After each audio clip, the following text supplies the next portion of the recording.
Hey guys, how's it going? Hope you're doing well. My name is Crown, and today I'm going to read you some very interesting stories that I hope that you're gonna love. And now, without further ado, let's go!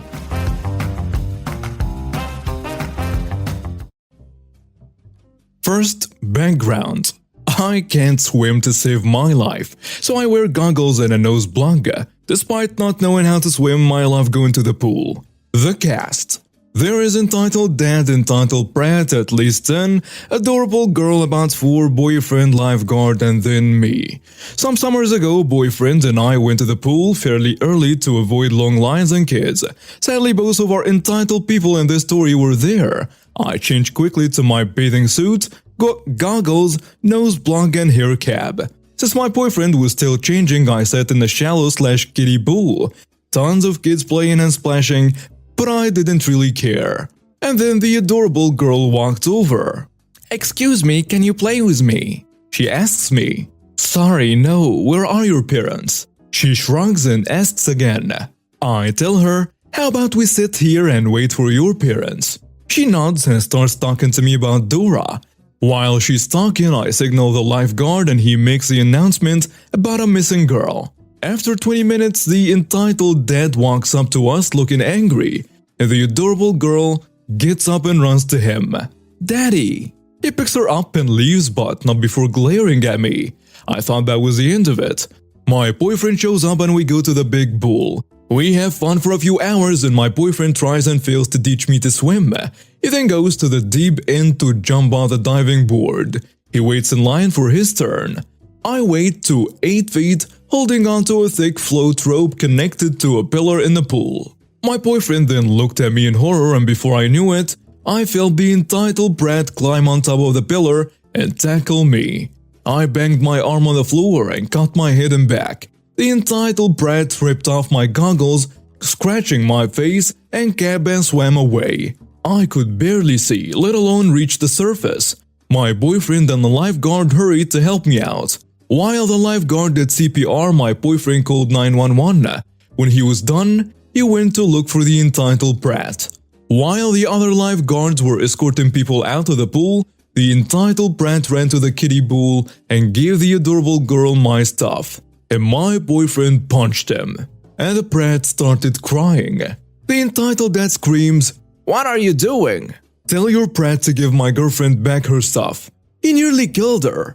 "Screw you! Tell your pedo witch to stay away from my daughter. Be lucky that's all my son did." The two kept fighting until pool security kicked them out. Outside, my boyfriend and the entitled dad were still yelling at each other. When the paramedics arrived, they took me to the ambulance. The adorable girl and the entitled brat's mom were outside. She was mad she had to leave the pool, saying it was my fault. She quickly changed her tone when she saw the cops. She desperately apologized for her family and offered to get us pizza in exchange for not getting the police involved. Too late, witch. At the hospital, I had a concussion and needed stitches. They asked me if I wanted to press charges, and I immediately said yes. The cops left to get the entitled brat, and he only got 2 months of juvenile and community service, and his parents paid my hospital bills. I'm also happy to announce that he and his family are still banned from the pool. This happened last year, so some background. I was 13 turning 14 at the time and it was my party. I especially hate this cousin of mine, the entitled brat of the story, as he spoiled and he attempted to hurt me before. So this happens after the party as I opened all my gifts. Mostly money as my family thinks to rather give me money. I got 60 pounds, important for later. Then gifts, as I can't buy what I want later on. Mostly money as my family thinks to rather give me money than gifts as I can buy whatever I want later on. I got 60 pounds at this point and this will be important for later. I put the money in my drawer in a small box which I used to put stuff in. The entitled brat was supposed to stay the night, which I hated as I ended up not being allowed to play on my Xbox because the entitled brat didn't bring his Nintendo 3DS charger. I found this absurd as it's my birthday, so why can't I play my Xbox? I went to sleep quite early while he stayed up. I don't know what he did, but I knew he was doing something from the noises he kept making, but I was too sleepy to care. Anyway, the next morning I woke up and was ready to go shopping as I arranged with my friend. I look in the drawer and there is only 20 pounds left. I immediately knew that the entitled brat took the other 40 pounds. I ran downstairs and saw them packing up. Give me my 40 pounds back. What 40 pounds? The 40 that you stole from my drawer. I took nothing from you. I opened his backpack and searched it, and as expected, I find the 40 in one of the small pouches. I asked, "Then why are there 40 pounds in your bag?" His mom must have heard the argument and walked to the corridor where it's happening.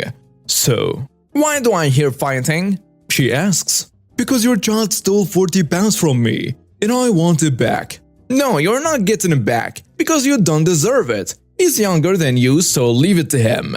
I then had an idea in mind, so I just told her, "Okay, if you say so." And I made sure to say it as sarcastically as possible. I let them go home, then I let my friend know what happened later. When I knew they got home, I immediately called my awesome uncle and told him what happened. He told the entitled brat to give me back my money or he will throw away his Nintendo 3DS. The entitled brat refused because he thought my uncle was bluffing. But nope. My uncle indeed grabbed his Nintendo 3DS and broke it right in front of him. The awesome uncle also got me back the money his son stole. And I finally went on the shopping trip with my friend. This happened in my local airport last summer when me and my family were going to the United States to visit my cousins. My family does not appear in this story. I'm waiting in the airport for my family to check in. We were going to the US to visit cousins. Suddenly I notice a lady is coming at me and hurriedly says, "Give me your tickets." Which is really expensive, by the way. My dad had to save up a lot of money for them. I was really confused, like, who the heck asked this kind of request from a stranger? So I dumbfoundedly asked her, "What?" She just yelled, "Give it to me." "No, why don't you buy your own ticket?" "I don't have any money." She then starts to pretend to cry. Very fake. By the way, the entitled lady and her daughter were wearing really expensive stuff, like nice handbags from famous stores, a lot of necklaces, so many I couldn't even see the entitled lady's neck because of the necklaces, and other stuff too. I tell her, "I'm not dumb. I can see you're wearing a lot of expensive stuff. Get your own ticket. I'm gonna call the cops on you for threatening me." How am I threatening her? "Ma'am, come with us." A cop appears out of nowhere and tells her that. "What? Someone reported to us that you were trying to get back kids' ticket." "Screw you! You racist jerk!" All of us were Chinese, by the way. Like, what the hell? How is that racist? She then proceeds to let the cop's arms to let her go. The cop tells her, "Just keep this up and you will be arrested for harming the police." She immediately stopped and just went with them to wherever they were taking her. This was definitely the weirdest 50 minutes of my life. Short backstory. I am suffering from social anxiety and the key element to this story is I hate when strangers touch me. I get really uncomfortable / freaked out by it. That and the fact that I did take a couple self-defense classes a couple of years ago. Not too much, but enough to know how to strike a punch. So the story happens in a local go-to discount store. The dress code is a blue polo with the store's logo in a big yellow font on the back and a small logo on the front. It really shouldn't be hard to spot when someone is an employee. I was wearing a classic white shirt at the time, not remotely any hue of blue, and no bright yellow name tag on it. Anyway, I was casually browsing the store, putting stuff in a cart I was carrying with me, and at some point I decided that I don't really want this random item. So naturally I go to put it back, because I'm a decent human being that doesn't leave stuff lying around randomly. And in comes the angry witch of this story. She proceeds to first snap her fingers and says something along the lines of, "Hey you, come over here." Like so many others in those kind of situations, I ignore her, thinking she isn't talking to me. Because why would she? I'm obviously not an employee. Turns out the angry witch did not like this. At one point, I walk away from her toward the registers to pay for my goods. As I'm walking away, the angry witch proceeds to walk up behind me, grab me by the shoulder, yell something like, "How dare you, blah blah blah, yada yada yada, you should not ignore me, squee squee," and spin me around. As I mentioned, I'm a no touchy guy. And I'm not saying what I did is necessarily okay, but I acted on pure instinct from what I learned in self-defense. Mid-spin around, I yell as, "Back off," as loud as I can. A good tactic to use if you're being assaulted or harassed, as it works as a deterrent factor for the assailant, because you're not an easy target, and it also draws people's attention, thus giving you witnesses. And I proceeded to give a mixture of a shove and a punch. The result of the punch was the entitled lady falling flat on her back and proceeding to yell even more obscure things. "What the actual heck are you doing, lady?" I yell at her. "What the heck? Did you just punch a paying customer? I demand to talk to your manager right now." "What? I don't work here, what the hell?" "You filthy liar. You just assaulted me. I'll have you fired and arrested." Luckily, a manager was actually in the same aisle as we were in. Why she didn't ask him is beyond me. He's wearing the name tag. And I guess he heard us shouting cause he came rushing over. "What's going on here?" he asks. "Your bad employee just ignored me, then proceeded to assault me completely unprovoked. I demand that you fire him and call the police." "Lady, I told you I don't work here. You assaulted me. Of course I'm going to defend myself." "Ma'am, this man doesn't work here." "Of course he is. He's putting things back on the shelves." "Still, he doesn't work here. Never has either as far as I know." "I still demand that you call the police." The manager gave me a knowing look and a smile. Turns out, the store has CCTV cameras pointing just down this aisle. The manager tells her, "I'd be happy to call the police for you, ma'am. I'm sure they will be here soon." I tell him, "Look, man, I really just want to buy my stuff and go home." "You're not going anywhere. You assaulted me. You're lucky I'm going to the police instead of beating you." Mature, wow. Who would have imagined? Long story short, the manager called the police and two nice gentlemen in uniforms were with us within 10 minutes, asking what happened. The angry witch proceeds to give the story about how I completely ignored her because she had a question, and that I then proceeded to hit her and kick her. What the hell, I shoved her out of the way. And I tell my story, where she keeps screaming about how I'm a filthy liar and she's a poor victim because she's a woman and all other sorts of crap. Then, the manager tells us that he can quickly pull up the footage from the CCTV, and the police were more than eager to see it. About 5 minutes later, we're all standing in the back looking at the footage. Officer says, "Well, lady, it does look like you assaulted him," and he simply defended himself. I don't spot him either punching or kicking you. This results in arguing that would most likely be flagged for excessive foul language, and is just one giant mess of a discussion between her and the officers. I guess it can be summarized that she had a moment, and it ends with her lunging at one of the officers. Looks like she was going to slap him or something, and she was taken back to the station with him. Apparently attempting to assault an officer isn't very popular with said officer. I have no clue what happened to her, but I was free to go and got a free coupon for approximately $35 for the store, which was more than the total I was buying for, so I was quite happy with that. I saw the manager a couple times in the store afterward.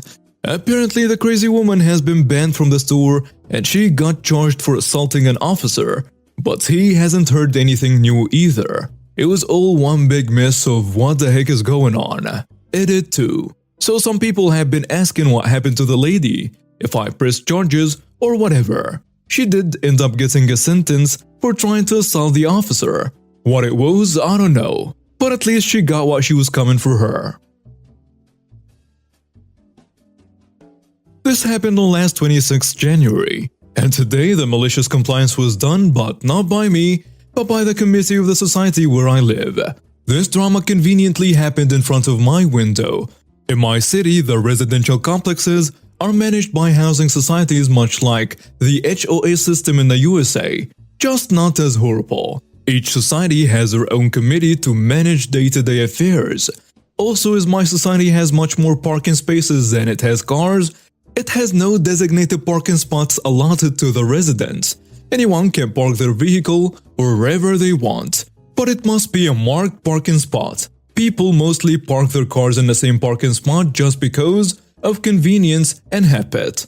Everyone mostly respects each other's spot, and I have never seen any confrontations happening because of the parking. So those of you who don't know, 26th January is a Republic Day of India, and all over the country the day is celebrated by flag hoisting ceremony in the morning. The flagpole of our society where the flag hoisting ceremony will be held is just in front of the main gate of society. There are 2 parking spaces just under the flagpole. All other parkings are further away from the main gate and you have to walk some distance to reach there from the main gate. On the evening of 25th January, committee members asked this person to move his car for a day so that the decorations and other arrangements for the next day's flag hoisting can be made. Someone had already moved the car of the elderly person, however the annoying guy was too frustrated about moving the car and first argued a lot with committee people saying that there is no such rule in society rule book that someone has to move their car for any kind of festivities, and if you want to move his car, you have to write a rule in a rule book. After a lot of arguments and interference from other people, he finally moved his car. The decorations were done in the night and the next day a small but beautiful ceremony was held. And in the evening of the 26th, everyone in the society received a message that there was an emergency meeting of the committee. The rule book has been amended, and it has been decided that those 2 parking spots have to be converted into 1, and anyone who wants to park in that 1 spot has to take prior permission from the society committee. As expected, only 2 people applied for that parking spot, the elderly person and the annoying guy. And today the committee unanimously decided that the elderly person is in much more need of that convenient parking spot because of his age, and that the spot has been allotted to him for 1 year. Now the annoying guy has to park his car far from his front door for at least 1 year. Pretty sure that he is not going to get the spot next year too. He is not going to like this more in the coming rainy season, as we live in Mumbai, which is notorious for its horrible monsoon rains each year. All this just because he didn't want to move his car for 1 day. And now we have reached the end of today's stories. Thank you for watching and see you next time.